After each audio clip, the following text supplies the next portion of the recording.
ਦਰਸ਼ਕੋ break ਤੋਂ ਬਾਅਦ ਤੁਹਾਨੂੰ ਆਪਾਂ ਸਭ ਨੂੰ ਜੀ ਆਇਆਂ ਕਹਿੰਦੇ ਆ। ਸੋ ਹੁਣ ਆਪਾਂ ਗੱਲਬਾਤ ਕਰਨ ਜਾ ਰਹੇ ਹਾਂ ਜੰਮੂ ਕਸ਼ਮੀਰ ਦੇ ਹਵਾਲੇ ਨਾਲ ਕਿ ਕਿਸ ਤਰ੍ਹਾਂ ਮੀਡੀਆ ਰਿਪੋਰਟਾਂ ਅਨੁਸਾਰ ਵਰ੍ਹਾ 2019 ਦੌਰਾਨ ਜੰਮੂ ਕਸ਼ਮੀਰ ਵਿੱਚ ਜੋ 8664 ਲੋਕਾਂ ਨੂੰ ਜੇਲ੍ਹਾਂ ਵਿੱਚ ਡੱਕਿਆ ਗਿਆ ਹੈ ਤੇ ਸੈਂਕੜਿਆਂ ਨੌਜਵਾਨਾਂ ਨੂੰ ਝੂਠੇ ਪੁਲਿਸ ਮੁਕਾਬਲਿਆਂ ਦੇ ਵਿੱਚ ਮਾਰਿਆ ਗਿਆ ਹੈ।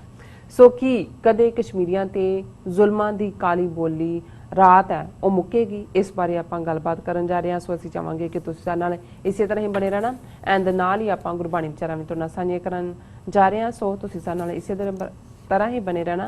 देखण सुणी तुहाडा सब दा बहुत बहुत शुक्रिया जी। डॉक्टर साहब देखो कश्मीरियां दा दुख दर्द साडे पहले सैगमेंट तो ही शुरू हो जाता है। उस नैरेटिव तो अज भी असीं विचार चर्चा कीती है और हुण वक्त दी थोड़ी लिमिटेशन है।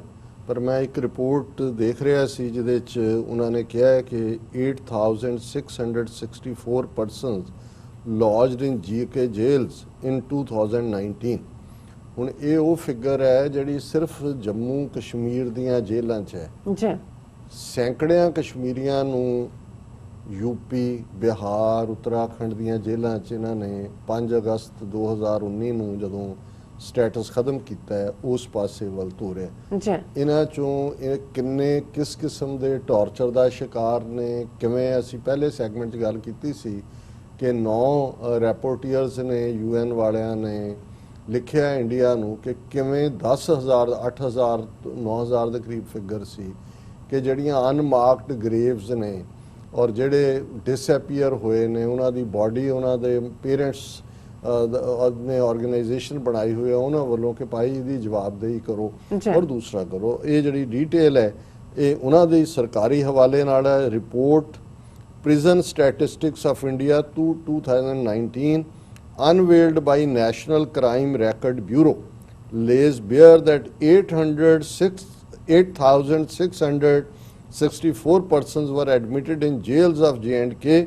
During last year. और ये जोड़ा administration ministry of home affairs दी है गवर्नमेंट फिगर है। ये वो ने जिन्हां ते केस पा के जेलों च भेजा गया जिन्ने इलीगल डिटेंशन होंदे ने इन्हां ने हर 10 मील 20 मील के उत्ते कोई ना कोई किसी हनेरी जी थां ते वड्डा घर और दूजे रखे हुए ने जिन्हां नूं चुक्या जांदा है उन्हां नूं मैजिस्ट्रेट सामने नहीं पेश किया जाए। इलीगल डिटेंशन क्योंकि कई बार तुसीं हाई कोर्ट च पटीशन करदे हो अपने वारंट ऑफिसर भेज दिंदे ने तो वो जो फड़े जान तो फिर जवाबदेही होंदी है।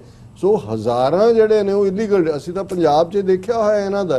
पर इस सारी डिटेल दे विच है कि भाई 15 जेलां ने जम्मू कश्मीर च 2 सेंट्रल जेल्स ने 10 डिस्ट्रिक्ट जेल ने 2 सब तहसील्स ने और इस सारे दे विच उन्हां दा ये कहना है कि भी ये जिन्हों भरियां होईयां ने जिहड़ा और इस इन्हां च ओवरऑल जिहड़ी कैपेसिटी है उन्हां नालों भी दुगने जिहड़े ने वो कैदी रखे हुए ने। और इस सारे दे नाल जिहड़े सैकड़े पुलिस मुकाबले ने उन्हां दा जिक्र असीं रोज़ाना करदे और हुण कल्ला यही नहीं है कि भी उन्होंने किवें तोड़िया स्टेट नूं खबर है। More than 1 year post abrogation BJP demands special status for Ladakh कि जी हुण तुसीं उहनूं जिहड़ा वो अलग तां बनाया यूनियन टैरेटरी नूं स्पैशल स्टेटस भी दिओ और ताकि ये जी है BJP ने मंग की है। और दूसरे पासे पोलिटिकल प्रोसैस का ये हाल है कि PDP meeting to discuss fall out of abrogation of article 370 not allowed और PDP had sought permission for holding a meeting at its office in Srinagar but without assigning any reason the meeting was not allowed according to PDP। हुण एक पासे कह रहे हैं देखो जी life normal असी करती है। हुण एक वो सियासी पार्टी जिन्हें BJP दे नाल अलायंस सी महबूबा मुफ्ती चीफ मिनिस्टर सी Nirmal Singh deputy chief minister सी BJP दा इनू तां पब्लिक सेफ्टी एक्ट थले फड़िया होया महबूबा नूं और ईवन जिहड़े बाहर ने वो पोलिटिकली मीटिंग भी नहीं कर सकते ये हाल है। और अज दे न्यूयॉर्क टाइम्स दे विच एक स्टोरी है कि in a changed Kashmir moderates feel betrayed by India. Those who once preached harmony with New Delhi have not only been imprisoned but continue to be targeted by militants, dampening hopes for peaceful solution। कि जिहड़े कल तक pro India जिहड़े झंडा बरदार सी India दे वो ਉਹ ਸਮਝਦੇ ਨੇ ਵੀ ਸਾਡੇ ਨਾਲ ਧੋਖਾ ਹੋ ਗਿਆ, ਸਾਨੂੰ ਇੰਡੀਆ ਨੇ ਧੋਖਾ ਕੀਤਾ ਹੈ, ਜੀ ਕਿਉਂਕਿ ਇੰਡੀਆ ਨਾਲ ਕੋਆਪਰੇਟ ਕਰਨ ਕਰਕੇ ਵੈਸੇ ਹੀ ਮਿਲੀਟੈਂਟ ਉਹਨਾਂ ਦੇ ਦਿਵਾਲੇ ਸੀ, ਔਰ ਹੁਣ ਜਿਹੜਾ ਉਹਨਾਂ ਨੂੰ ਜੇਲ੍ਹਾਂ ਦੇ ਵਿੱਚ ਡੱਕਿਆ ਹੋਇਆ ਹੈ। ਇਹ ਬੜੀ ਡੀਟੇਲ ਦੇ ਵਿੱਚ ਜਿਹੜੇ ਸਮੀਰ ਯਾਸਰ ਨੇ ਉਹਨਾਂ ਦੀ ਸਟੋਰੀ ਹੈ, ਔਰ ਨਿਊਯਾਰਕ ਟਾਈਮਜ਼ ਨੇ ਇਹਨੂੰ ਕੈਰੀ ਕੀਤਾ ਹੈ। ਜੀ ਮੈਂ ਫਰਦਰ ਇਸ ਵੱਲ ਨਹੀਂ ਜਾਵਾਂਗਾ। ਔਰ ਅਸੀਂ ਅਖੀਰ ਦੇ ਵਿੱਚ ਬਾਬਾ ਫਰੀਦ ਗੰਜ ਸ਼ੱਕਰ ਜਿਨ੍ਹਾਂ ਦੇ 130 ਲੋਕਾਂ ਦੀ ਅਸੀਂ ਵਿਚਾਰ ਕਰ ਚੁੱਕੇ ਹਾਂ, ਔਰ 4 ਸ਼ਬਦ ਜਿਹਦੇ ਚੋਂ 2 ਆਸਾ ਰਾਗ ਦੇ ਵਿੱਚ ਨੇ ਉਹ ਵੀ ਅਸੀਂ ਵਿਚਾਰ ਚੁੱਕੇ ਹਾਂ, ਜੀ ਔਰ 2 ਸ਼ਬਦ ਜਿਹੜੇ ਸੂਹੀ ਰਾਗ ਚ ਨੇ, ਇੱਕ ਰਾਗ ਸੂਹੀ, ਇੱਕ ਸੂਹੀ ਲਲਿਤ, ਉਹ ਇੱਕ ਉਹਨਾਂ ਚੋਂ ਅਸੀਂ ਸੂਹੀ ਰਾਗ ਦਾ ਸ਼ਬਦ ਅੱਜ ਵਿਚਾਰ ਅਧੀਨ ਲਿਆਂਦਾ ਹੈ।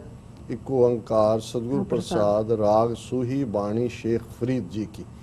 ਹੁਣ ਇਹ ਗੁਰੂ ਸਾਹਿਬ ਨੇ ਕਿਸ ਰਿਸਪੈਕਟ ਦੇ ਨਾਲ ਸ਼ੇਖ ਵੀ, ਫਰੀਦ ਤਾਂ ਉਹਨਾਂ ਦਾ ਨਾਂ ਜੀ, ਔਰ ਇਸ ਤੋਂ ਅਸੀਂ ਅੰਦਾਜ਼ਾ ਲਾ ਸਕਦੇ ਹਾਂ ਕਿ ਰੂਹਾਨੀਅਤ ਦੀ ਦੁਨੀਆ 'ਚ ਔਰ ਗੁਰੂ ਗ੍ਰੰਥ ਸਾਹਿਬ 'ਚ ਬਾਣੀ ਵੀ ਹੈ, ਔਰ ਕੀ ਰੁਤਬਾ ਹੈ ਜਿਹੜਾ ਜਦੋਂ ਸਿੱਖ ਮੱਥਾ ਟੇਕਦਾ ਹੈ, ਆਪਣਾ ਸਿਰ ਝੁਕਾਉਂਦਾ ਹੈ, ਸਜਦਾ ਕਰਦਾ ਹੈ।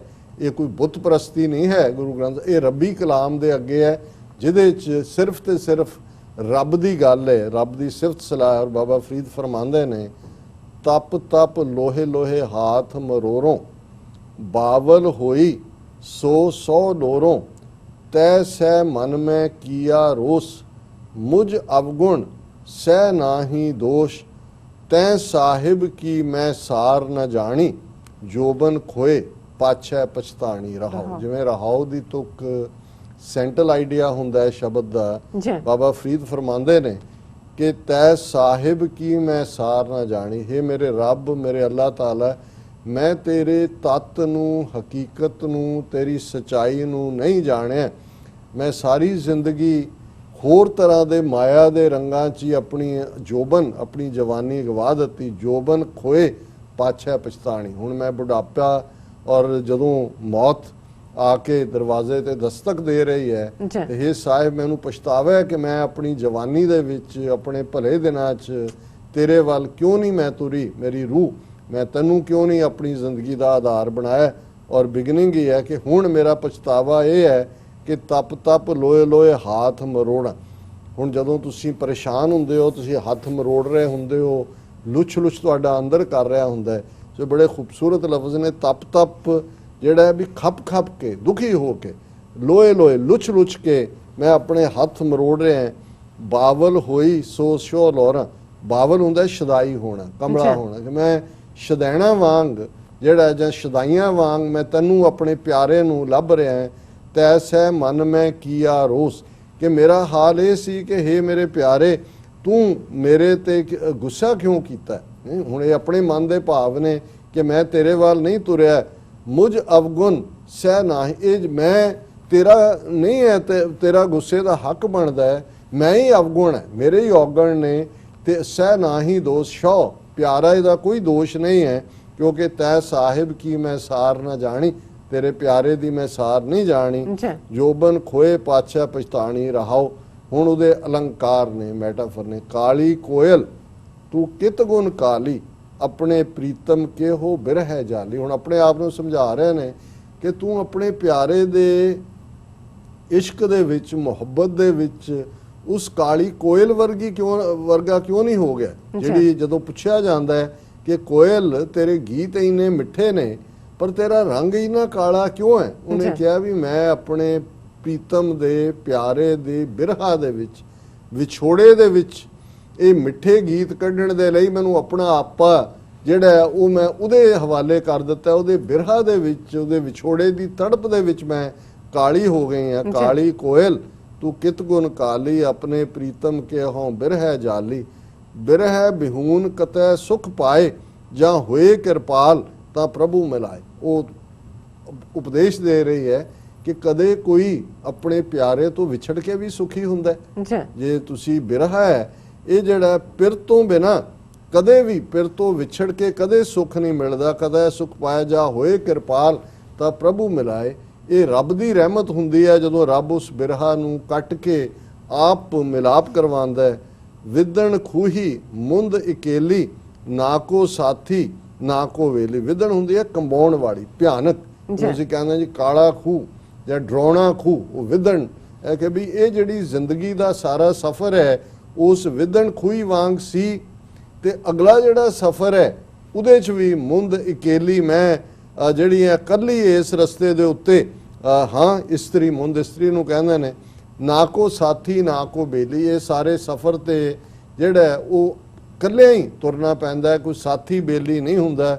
ਕਰ ਕਿਰਪਾ ਪ੍ਰਭ ਸਾਧ ਸੰਗ ਮੇਲੀ, ਜਾਂ ਫਿਰ ਦੇਖਾਂ ਤਾਂ ਮੇਰਾ ਅੱਲੋ ਬੇਲੀ। ਕਿ ਮੈਂ ਇਸ ਵਿਦਣ ਖੂਹੀ ਦੇ ਵਿੱਚ ਇਕੱਲੀ ਤੁਰੀ ਜਾਂਦੀ ਸੀ ਦੁਖੀ, ਔਰ ਮੈਨੂੰ ਸਤ ਸੰਗਤ ਰੱਬ ਨੇ ਰਹਿਮਤ ਕਰਕੇ ਭਲੇ ਇਨਸਾਨਾਂ ਦੀ ਸੰਗਤ 'ਚ ਲਿਆਂਦਾ, ਗੁਰਮੁਖਾਂ ਦੀ ਸੰਗਤ ਦੇ ਵਿੱਚ ਲਿਆਂਦਾ, ਔਰ ਨਤੀਜਾ ਜਿਹੜਾ ਜਾਂ ਫਿਰ ਦੇਖਾਂ ਤਾਂ ਮੇਰਾ ਅੱਲੋ ਬੇਲੀ।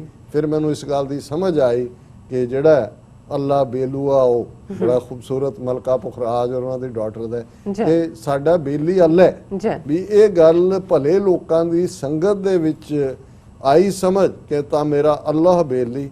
ਵਾਟ ਹਮਾਰੀ ਖਰੀ ਉਡੀਣੀ, ਖਨਿਓ ਤਿੱਖੀ ਬਹੁਤ ਪੀਣੀ, ਉਸ ਉੱਪਰ ਹੈ ਮਾਰਗ ਮੇਰਾ, ਸ਼ੇਖ ਫਰੀਦਾ ਪੰਥ ਸਮਾਰ ਸਵੇਰਾ। ਕਿ ਵੀ ਇਹ ਜਿਹੜਾ ਰੂਹਾਨੀਅਤ ਦਾ ਰਸਤਾ ਹੈ, ਵਾਟ ਹਮਾਰੀ ਖਰੀ ਉਡੀਣੀ, ਕਿ ਇਹ ਜਿਹੜੀ ਵਾਟ ਹੈ ਇਹ ਬੜੀ ਦੁਖਦਾਈ ਹੈ। ਇਹ ਜਿਵੇਂ ਅਸੀਂ ਖੰਨਿਓ ਤਿੱਖੀ ਵਾਲੋਂ ਨਿੱਕੀ ਕਹਿੰਦੇ ਆ ਵੀ ਇਹ ਰਸਤਾ ਖੰਡੇ ਦੀ ਤਲਵਾਰ ਦੀ ਧਾਰ ਤੋਂ ਤਿੱਖਾ ਤੇ ਵਾਲ ਤੋਂ ਬਰੀਕ ਹੈ।